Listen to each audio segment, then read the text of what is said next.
दो तरह के लोग होते हैं दुनिया में। एक वो जो छोटी सी भी प्रॉब्लम आने पर डर जाते हैं, घबरा जाते हैं, दुखी हो जाते हैं, और दूसरे वो चाहे कितनी भी बड़ी मुश्किलें उनकी जिंदगी में आ जाएं, लेकिन वो हमेशा खुश रहते हैं, हर प्रॉब्लम में खुद को संभाल लेते हैं। एक वो जिनके पास सब कुछ होता है लेकिन फिर भी वो हमेशा दुखी दिखते हैं, आपको हमेशा दुखी ही मिलेंगे। और दूसरे वो जिनके पास कुछ हो चाहे ना हो, लेकिन वो हमेशा आपको खुश मिलते हैं, मुस्कुराते हुए मिलते हैं। आज हम ऐसी 3 कहानियों के बारे में बात करेंगे जो चाहे आपकी जिंदगी में 1000 मुश्किलें क्यों ना आ जाए, कितनी भी बड़ी परेशानियां क्यों ना आ जाए, लेकिन ये कहानियां आपको हर मुश्किल में खुश रहना सिखा देंगी, हर परेशानी में मुस्कुराना सिखा देंगी। पहली कहानी। एक फकीर देश में यात्रा के लिए निकला। मार्ग में जब रात हो गई तो वो एक व्यक्ति के घर में जाकर रुका। उसका नाम आनंद था। आनंद ने फकीर की खूब सेवा की। दूसरे दिन आनंद ने उस फकीर को उपहार देकर विदा किया।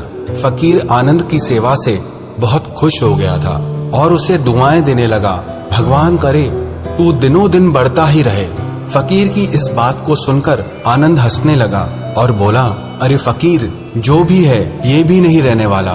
फकीर आनंद की तरफ देखता रह गया और वहां से चला गया। कुछ वर्षों के बाद फकीर फिर आनंद के घर आया और देखा कि उसका सारा धन, सारी संपत्ति, सब कुछ खत्म हो चुका है। पता चला अब आनंद गांव के किसी बड़े जमींदार के घर में नौकरी करता है। वो फकीर आनंद से मिलने गया, लेकिन आनंद ने अभाव में भी उस फकीर का स्वागत किया। झोपड़ी में फटी चटाई पर उसे बिठाया और खाने के लिए जो उसके पास सूखी रोटी दी वो फकीर को दे दी। दूसरे दिन जाते समय फकीर की आंखों में आंसू थे। फकीर कहने लगा, हे भगवान, ये तूने क्या किया?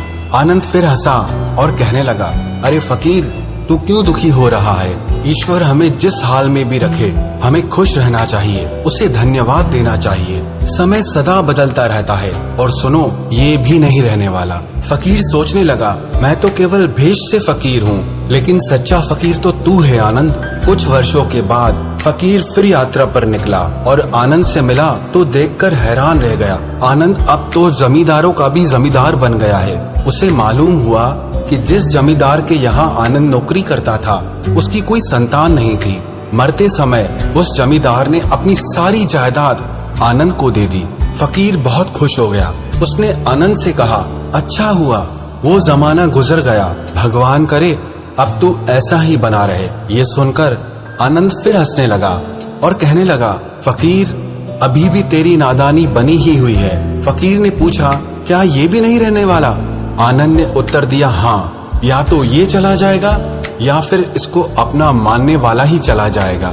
यहाँ पे कुछ भी हमेशा रहने वाला है ही नहीं, और अगर कोई चीज शाश्वत है तो वो है हमारी आत्मा, वो है हमारे मन की शांति, हमारे मन का सुकून, और बाकी जो भी कुछ है वो हमेशा रह ही नहीं सकता। फकीर ने आनंद की बातों को बहुत ध्यान से सुना और वापस चला गया। कुछ सालों के बाद फकीर जब उसी गांव से गुजरा, आनंद का वो महल तो है लेकिन उसमें आनंद नहीं है। उसमें कबूतर गुटरगू कर रहे हैं क्योंकि आनंद अब इस दुनिया में नहीं था। उसकी मृत्यु हो चुकी थी। कह रहा है आसमां, ये समा कुछ भी नहीं। रो रही है शबनमें, नौरंगे जहां में कुछ भी नहीं। जिनके महलों में हजारों रंग के जलते थे फानूस, झाड़ उनके कब्र पर, बाकी निशान कुछ भी नहीं।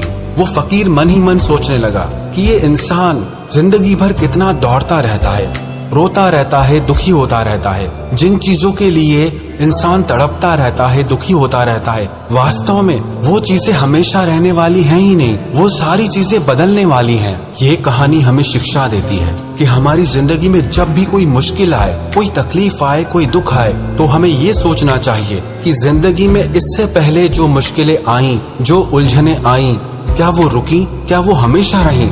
जैसे आज तक सारी मुश्किलें होकर चली गई, वैसे ही ये मुश्किल भी होकर चली जाएगी। ये भी हमेशा रहने वाली नहीं। तो आपकी जिंदगी में कितना भी बड़ा दुख क्यों ना हो, कितनी भी मुश्किलें क्यों ना हो, आप मन में ये विश्वास रखना, ये मुश्किलें, ये उलझने हमेशा रहने वाली नहीं। और दूसरी कहानी। एक व्यक्ति मृत्यु के करीब था। मरने वाला था।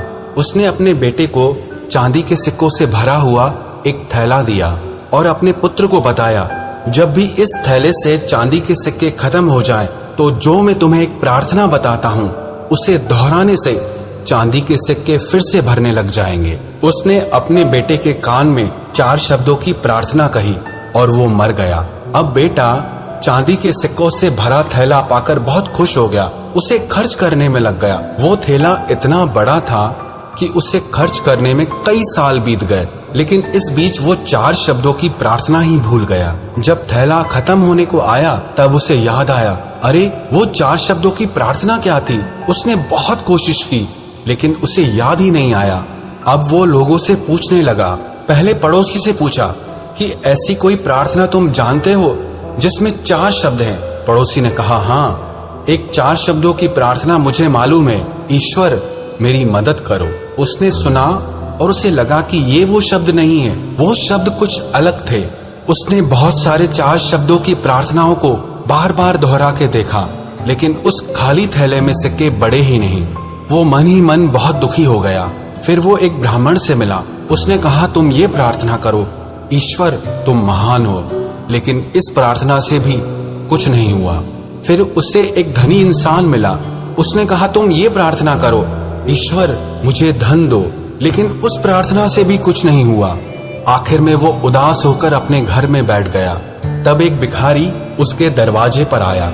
उसने कहा, सुबह से कुछ नहीं खाया है, खाने के लिए कुछ हो तो मुझे दे दो। उस लड़के ने बचा हुआ खाना भिखारी को दे दिया। उस भिखारी ने खाना खाकर ईश्वर से प्रार्थना की, हे ईश्वर तुम्हारा धन्यवाद। अचानक वो लड़का चौंक पड़ा और चिल्लाने लगा, अरे यही तो वो 4 शब्द थे। उसके वो 4 शब्द दोहराने से, हे ईश्वर तुम्हारा धन्यवाद, उसका खाली थैला